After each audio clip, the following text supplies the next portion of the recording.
keep the faith," said Brett. And in response to my blank look, he added, "I'm not talking about timetables or statistics or training manuals. Faith. It's not in here." He tapped his forehead. "It's in here."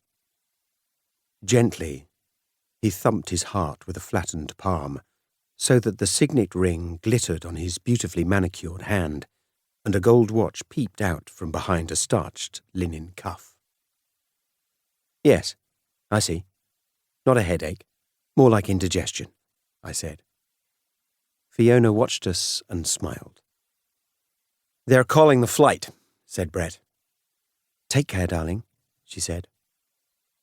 I took Fiona in my arms and we kissed decorously. But then I felt a sudden pain as she bit my lip. I gave a little yelp and stepped back from her. She smiled again. Brett looked anxiously from me to Fiona and then back at me again, trying to decide whether he should smile or say something. I rubbed my lip. Brett concluded that perhaps it was none of his business after all, and from his raincoat pocket he brought a shiny red paper bag and gave it to me. It was secured with matching ribbon tied in a fancy gift wrap bow. The package was slightly limp, like a paperback book.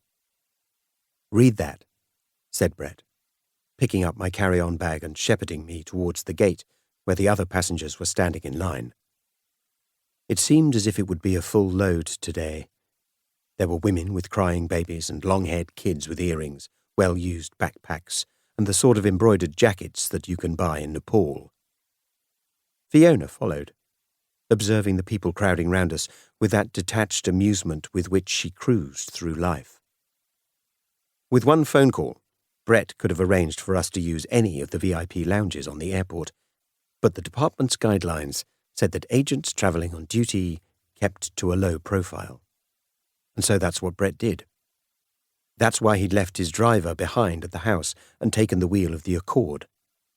Like other Americans before him, he had exaggerated respect for what the people in London thought was the right way to do things. We reached the gate. I couldn't go through until he handed over my carry-on bag. "Maybe all this hurry from London will work out for the best, Bernard. Your few days chasing around East Germany will give Fiona a chance to get your London apartment ready. She wants to do that for you. She wants to settle down and start all over again." He looked at her and waited until she nodded agreement. Only Brett would have the chutzpah to explain my wife to me while she was standing beside him. "Yes, Brett," I said. There was no sense in telling him he was out of line. Another few minutes, and I'd be rid of him forever. "And don't go chasing after Werner Volkmann." "No," I said. "Don't give me that glib no of course not routine. I mean it. Whatever Werner did to them, London Central hate him with a passion beyond compare." "Yes, you told me that." "You can't afford to step out of line, Bernard. If someone spots you having a cup of coffee with your old buddy Werner, everyone in London will be saying you are part of a conspiracy or something. God knows what he did to them, but they hate him." "I wouldn't know where to find him," I said. "That's never stopped you before." Brett paused and looked at his watch. "Be a model employee.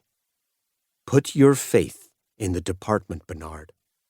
Swallow your pride and tug your forelock.